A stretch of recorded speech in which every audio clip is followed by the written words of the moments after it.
Vice Foreign Ministers of South Korea and the U.S. met in Washington and decided to continue talks on end-of-war declaration as well as ways to bring Pyongyang back to the negotiating table.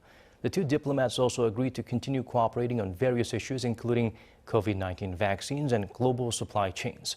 Bae Eun-ji shares with us what was discussed.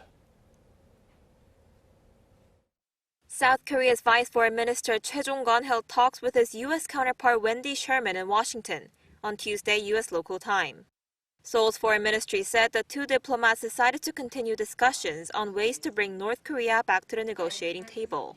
The ministry said that the latest meeting, which lasted for about an hour, covered a wide variety of issues, including the U.S.-Korea alliance and issues on the Korean peninsula, and that both sides agreed to continue cooperating on vaccines and global supply chains. It also said there were negotiations on the issue between South Korea and Iran. This is likely a reference to the $7 billion worth of Iranian assets currently locked in South Korean banks due to U.S. sanctions. Choi said South Korea will continue the diplomatic support needed to resolve issues regarding Iran nuclear deal. But even though Seoul's foreign ministry said the end-of-war declaration was discussed, the U.S. State Department did not mention this in their statement.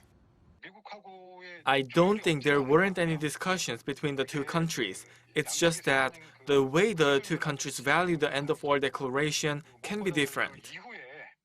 According to a statement released by the U.S. State Department, Sherman and Choi reaffirmed the U.S.-Korea alliance as the linchpin of peace, security, and prosperity in the Indo-Pacific region and beyond.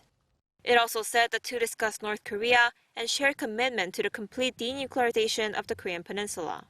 Tuesday's bilateral meeting came a day before the U.S. and South Korean diplomats were set to be joined by their Japanese counterpart, Takeo Mori, for trilateral talks.